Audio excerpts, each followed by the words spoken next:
Hi folks, welcome back. Thank you for watching. Please do hit subscribe if you haven't done so yet. It really does help when you do that. So today folks, the video my neighbours have been dreading me making.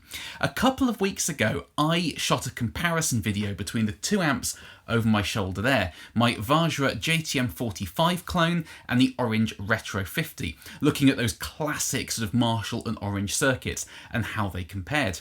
And I mentioned at the end of that video that I was going to be making a part 2, running both of the amps together, turned up at the same time. So that is exactly what we are going to do today. Now, I could go through lots of different guitars and different tones, but if you want to hear a real in-depth dive as to how those two amps compare and how they sound with different guitars, go and watch that original video. Today, all I'm going to do is turn them up to the point where they're really starting to crunch up and get them in their happy place. So I'm going to set the Orange a little bit cleaner than I set the Marshall, because that seems to be, to me at least, where the classic tone is. And I'm just going to use one guitar. So I'm going to use this guitar here, my Les Paul Standard, and this has the ThroBak SLE 101 PAFs in it, so kind of as vintage as you can get in terms of PAF replicas. And I thought about throwing a few different pedals at these amps today to show a few different levels of gain. It doesn't really seem necessary because these amps from the late 60s, early 70s. So I'm just going to use one pedal for a little bit of extra gain in a couple of places. And that is a pedal that was kind of around at the time of these amps, which is a Rangemaster treble booster. This one is the Williams Audio Golden Ranger, has a new old stock Yellow Jacket OC44 Mullard in it. So again, kind of as vintage correct as we can get. So I'm going to plug my guitar into the Ranger and then split the signal using my Lella P-split and go straight into the front end of the two amps, turned up nice and loud. Now, in that original comparison, I had the JTM45 just cranked up all the way and the Orange with the master volume wide open, so it wasn't doing anything. Because I'm running both of the amps today in a small room, I am going to turn the master on the Orange down just slightly, only like one notch or so, just to take a bit of the edge off. And I am going to run the JTM45 through the Dr. Z brake light. Again, not doing anything extreme at all, just shelving off a couple of dB just to make it that little bit more manageable in a small room cranking two enormous sounding amplifiers. So this is what this video is going to be, folks, just making a huge amount of noise with a great guitar, a great treble booster into two outstanding legendary amplifiers. So I got a feeling this might get loud today, so watch your ears and I'm going to do the same. So without further ado, here we go.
folks. Now, please do comment underneath, let me know what you thought of the tones today. Which amplifier did you prefer when you heard them in isolation? Did you like how they sounded together? I love chatting nerdy guitar stuff with you folks in the comment sections.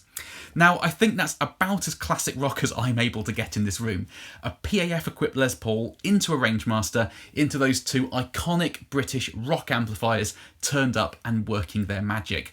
And I think the kind of fizzy upper mid-range of the Marshall circuit, combined with the fat lower mid-range of the Orange circuit, they just slot together for a really huge, full-frequency classic rock sound.